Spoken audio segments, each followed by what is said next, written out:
Usa sa nindot nga makutlo nato diri sa unang pagbasa kining pag-ingon ni San Juan nga ang tinuod nga nahigugma or ang timaan nga kita anaa na sa tinuod nga paghigugma mawagtang di ay ang atong mga kahadlok.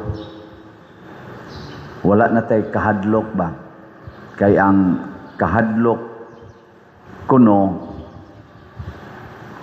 nagpasabot man na nga doon na patay giatubang nga silot, pasabot na pay umaabot nga silot sa sala niya, wala pa ta mahingpit sa paghigugma. Lingyay mong tupad ing nawa ka mahadlok anang imong naong wa mo mahadlok sa inyong naong, hadlok matiguang, hadlok mabati ang naong, hadlok mahimong katawanan, hadlok nga biay-biayon ang naong palandaan. Wa pa nay labot sa atong estados kinabuhi.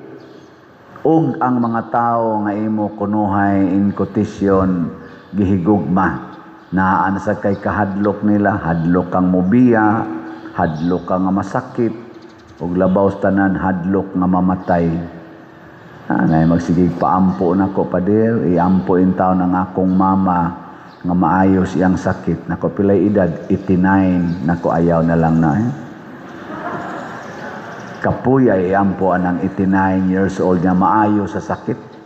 Hangtod 89 na ang edad, ang imong pangayoon maayo ra gyapon sa sakit. Grabihan nimo no. Dili pa jud ka kadawat.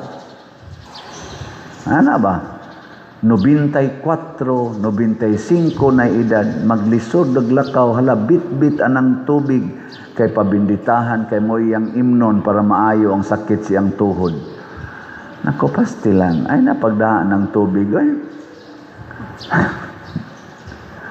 Mamasin pa gyud ba? Wa pa gyud ka matagbaw sa gihatag sa Ginoo nimo for 90 years. Sige lang yan pong kagpangayo. Panghatag na kawin. Di ba? Panghatag na. Kay kana manggong nahigugma, manghatag mangguna. Ni ang taong manggihatagon, way kahadlok. Kinsa may kasagaran yung mahadlok, kana magsigig tigom. At tanawa, magtigom ka, di ba? Sugo di ka gunahon na, di ba ka nilungkabon, magunahon na kasi mong kural, mubo man ni kaya mong kural, oy, ako ning patasan. Mag-anam na taas. Kanang kural, kasagaran yun, kanang kural, di inon sa tanang higayon, kanang kural, pagpakita gina nga nahadlok ang tag-iyas balay. Na ako'y naagi ang balay nga naasya daghan kay mga tanom o mga kanang mga tanom napagani gyud mga pinya, napay mga orchids, napay kani mga tanom bitaw nga ornamentals nga mga mahal kayo. Pero ang iyang balay, daplin sa karsada, wa gyud kural. Way kural. Akong gipangutan na kausa ang katong nag-serve dito kay man may magka-istorya sa tagiya nako. Ngano man ni kural way nangawat siging kawat pa dire. Nako niya sa iya raman sang butangan og balik. Moingon raman sad siya, para sa to nila. Di ba? Ang inyong balay na kural. Mga buangon mo. Doon na sa ilaing meaning sa kural nga dili bungas kahadlok. Unsa man pagtabang sa atong isig katao nga dili matintal sa pagbinuang.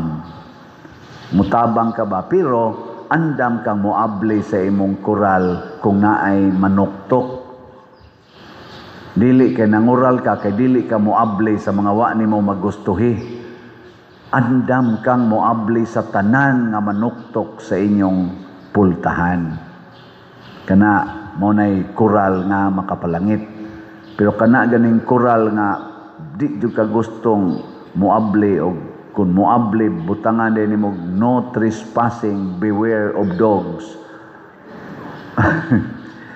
Kay imo yung ipapaak sa ero o imo bakang pusilon basta mo kat-kat or mo sud sa koral, kana makapa-impyerno na kahadlok na. Kana sang magsigig pakolor anang buhok, sigig pintal anang naong, kana kahadlok yapon na. Kahadlok. Mga kahadlok ba? Wap agid kay gugma. Panumpay anang mga kuko, kanang mga pilok, sumpayan. Grabiha, bisag pilok na gamay na kadip na hapit makita. Sumpayan, pagyod. Kana mga kahadlok mana. Kanang magsigig patato, daghang ing patato. Mga kahadlok ba nga di na kumuin sa among barkada, di na kumuin sa akong mga kaberks. Ang bisyo, kanang bisyo, inom, sugal, panglaki, pangbabay, kana pangurakot, kahadlok yapon na. Kinsa maroy minus og kahadlok sa atong mga politicians? Marcos Group, Duterte's Group, o Dilawan, Pinklawan Groups? Kana bang murag relax sila ba? Dili kay sila daghag gibuhat nga murag ratul-ratul ba? Kinsa man? Marcos Group, Duterte's Group, o Pinklawan or kamo nalay analyze. Nga nindot kayong pilio nato nga masunod natong leader sa atong nasod, kanang way kahadlok. Kanang way kahadlok ba? Kay kana laging kahadlok, wa nay gugma. So kanang mga taong way kahadlok nga mo butyag yung unsay iyang baruganan, musulti yung unsay iyang nakita nga kamatuoran, kana angayan ginang mudas nasod kay duna nay gugmas nasod. Pero kanang luos lag pamakak, luos lag pangilad, daghan kay gisulti, way kamatuoran, ang isulti niya dili mao'y mahitabo inig buhat, ay di nataana nila ang ilang grupo kay wa man ay gugma para sa nasod. Ang gugma ana para sa kaugalingon. Karon gani wap masulbad kadtong mga insertions niadtong 2025 nga gitawag nila the most corrupt budget 2025 nga budget. Karon sa 2026 na gipistahan na sa komentaryo nga ang gipang insert og balik nga dagko kay stanag adjustment paghumans bycam ang mga ayuda na sad, mga ayuda kana bang mga discretionary budget ba, ang mga unprogrammed ingana mga ayuda mo na say gipang insert og dagko kayo. Ang gagmay non kayo kadtong mga programmed, kadtong specific yun nga para sa mga kaayuhan sa tanan ni gagmay, pero ang didagko ning saka na sagbalik gipamun-an og tag 20 billion 50 billion, tag 10 billion ang ipangpuno ang mga ayuda. Kana bang dali ra kay panghatag-hatag sa mga politicians. Pasti lang paita. Lain na sa ning trillions ang mawa nato kay mangutang baya kunutag mga around 2 trillion aron makumpleto ang budget nga 6.7 something trillion. Unya ang mga 2 million ana utango na sad nato. Unya ang kurakuton ana naa sa mga 2 trillion. So mangutang ta para kurakuton. Kinsa may nangurakot? Wa pay nasakpan hangtod karon. Pero naay korupsyon, pero wa lang gyoy nasakpan. Unsa may inyo anang analysis? Wa may napriso nga matawag nato gyud mapinpoint nga mao gyud utok sa korupsyon. Pero naa ang korupsyon. Tungod na kay kani manggong way gugma dili sad na kapuyo sa kamatuoran. Ug unsa may hinungdan nga wa tay gugma, wa tay connection sa source of love. Matod pa diri sa atong unang pagbasa, kun ang Dios nahigugma kanato niining paagiha nga nagpakamatay gid siya para nato, kita sa dunta mosunod sa tataniya. Ato pa connected ta ba sa iyang kinabuhi. At tanawa si Jesus sa atong ebanghelyo, humanyag pakaon sa mga tawo nga iyang gihigugma, iyang gipapauli, kay busog naman ang iya sa mga tinunan, iya sang ipasakay sa sakayan. Ngano man siya mukuyog, kay magampo siya. Nakig-connect siya sa iyang amahan nga iyang gihigugma. Tanawa ka mo diri, mo seryoso kog wali. Ana dahing ana dahing. Masama mo din nang ampo o nang atog. Nganong mudungoy man dayon, mo ana man dayon. Maklaro man, abi ninyo di mo makita dire, kita kayo. Ang pag-agas nila sa inyong laway mo iwa pa na ako makita. Di pa magana makita. Pero ang pag-ana sa inyong mata, klaro kayo. Unya mangita gyud mo kanang i-entertain gyud. Si Kristo didtos bungtod nagampo og nakita niya ang problema. Kani bitang taong maampuon, makakita na sa problema o sa solusyon sa problema. Pero kanang taong dili maampuon, di sa na siya kakitag problema nga katilingbanon, yawasan na siya solusyon.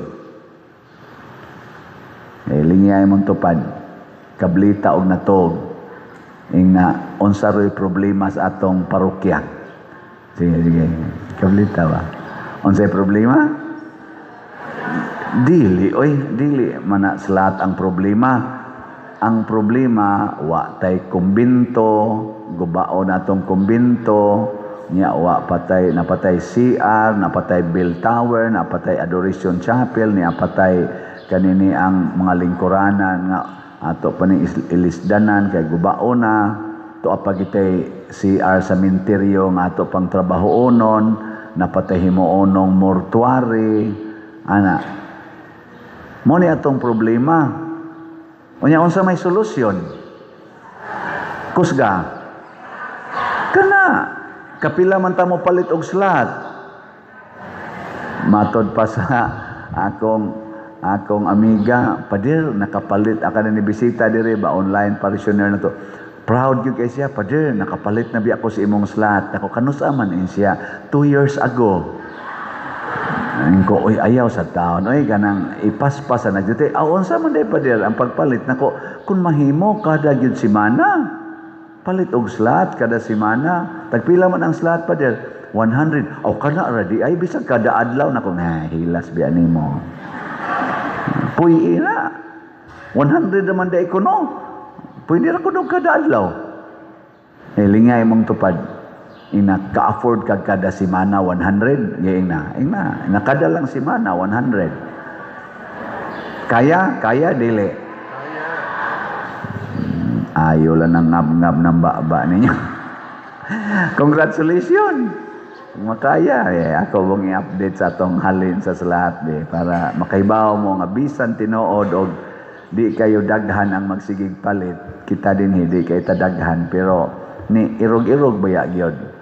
So ang atong halin karon sa grace nga slot niabot nag 164,504 ka slots, napay 535,496 ka slots nga available tag 100 pesos per slot. Nya doon na ni 70 slot challenge nga tag 7,000 per challenge, 307 na ang atong nadawat. Ang atong PPSC dako-dako ron ang halin nato sa PPSC niabot og 91,237. 8,000 na lang 763 ang available para ni sa PPSC Part 1. Yag mahurot na ni ato na sang dugangan kay para na sad ani ang kanigong atong unang 100,000 nga PPSC para ni sa atong katong mga immediate nga mga repairs ug uban pa atong gitargetan ana karon hapit na mahurot na human-human sa atong mga gauna nga mga panginahanglan karon kanina sang niya bell tower sa CR, nya adoration, nya ato dayong isunod tingali ang katong mortuary, ato na lang ng usahon og budget o kaning atong pultahan, kaning ato ding pultahan, ilisan ni nato na og kahoy aron mo ibalik to natong sa una. Ana no? No, ato na nang usahon og package nya atong tan-awon kon laon sa na sa slot nga atong himo niya iapil nato ning lingkuranan. Usa na ni sila ka package. Part 2 na siguro na. Wap ako kibaw, ako pa man gipanguha ang costing ana no. Na maluya ra ba ding mga naong na nasa dela apit nanta mahurot. Ayan lang mo ana. Ura magwa diri sa sunod ko ano niya to atong finance ato niyang i-report diri og pilay atong unsay result atong sweet notes nga concert, pero ang sobra hinon ato mga igsuon atong gisod sa atong operating og sa atong mga slots. Amo sa ning dako-dako nag-increase atong gisod dinhi ang sobra ba sa katong sweet notes na sobrahan man tag mga around 900,000 sa sweet notes human sa tanang mga expenses. Mga 2 point something, basta ako tato isulti niya, mga 2 million kapin ang atong gross nga gikuhaan sa tanang expenses, mga 900,000. Pakpaka na to. Salamat kayo. Neat na siya. Very good ha. Nga ang atong DPR nidaghan na sad 28,566 na ang atong natigong na slots, equivalent na nig mga 48 kabalay ang atong mahimo. Karong adlaw magsugod na ang pagtrabaho sa mga balay. Pakpak. Salamat diay sa atong General Assembly kagabi. Congratulations sa atong mga leaders sa mga organizations, mga chapels, og apil na sa atong mga barangay officials nga nitambong yun gabi sugod alas 7 sa gabi hangtod mga alas 10 sa gabi. Grabe kayo no? Ubay-ubay kita dinhi. Nya hinaot nga ang atong naka-elect na punta karong Domingo ato tong i-install ang atong mga bag-ong leaders, chairman o vice chairman sa atong Westie. Westies. So, apil na ang youth. Pero gabi, ang atong gi-elect ang Westra, Worship, Education, Service o Temporalities. Pero ato niyang i-install karong Domingo, apil na ang Youth Committee o ang Social Communication Committee. So, hanay na ang atong structure sa management dinis parokya. Nya tuloy-tuloy na ang atong paghimog mga kalambuan o ang ato lang yung buhaton maghigugmaay lang kita. Ayaw kahadlok og palit og slot. Ayaw kahadlok pagsakripisyo sa imong kwarta para ipalit og slot. Kay kun para na sa Ginoo, kun para na sa simbahan, balikan Dios Ginoo. Mao na diri ningon nangahadlok sila kay wa gid sila kasabot sa nahitabo sa pagpakaon sa mga tao. Kamo nakasabot mo na tanawa diri ningon wala sila makasabot sa kahulugan sa milagro sa pan. Katubang 5 ka pan, 2 ka isda nakapakaon og 5,000 kapin ka mga tao. Nabusog yun sila unya nasubrahan pagyog 12 kabukag. Nakasabot mo ana. Kung makasabot lang ta ana, mawagtang gid atong tanang kahadlok. Nga naman, ang tag-iya sa paan nga 5 ka buok, ang iyang gibuhat gihatag niya tanan ngadto sa Ginoo, ngadto ni Hesus. Wa na inahibili niya. Unsa may nahitabo? Kadtong iyang gihatag ni Hesus nga 5 ka buok paan ug 2 ka buok isda, nakapakaon sa 5,000 kapin ka mga tao, nabusog pagid sila. Nya siya gitagaan naapil siya kabusog kay kaon man sad siya. Unya giulian siya og 12 na kabukag. Unsa may meaning ana? Na kung unsay atong ihatag ngadto gihigugmas Ginoo or ngadto sa simbahan, ibalik nas Ginoo nato og sobra gatusan kapilo.